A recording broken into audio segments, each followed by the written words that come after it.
TT kupé első kerekes.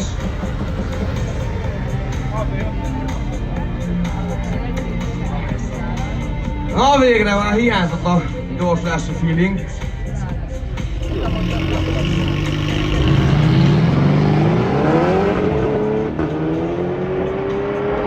Jó, hát összkerékkel no problémo. Jó lesz ez.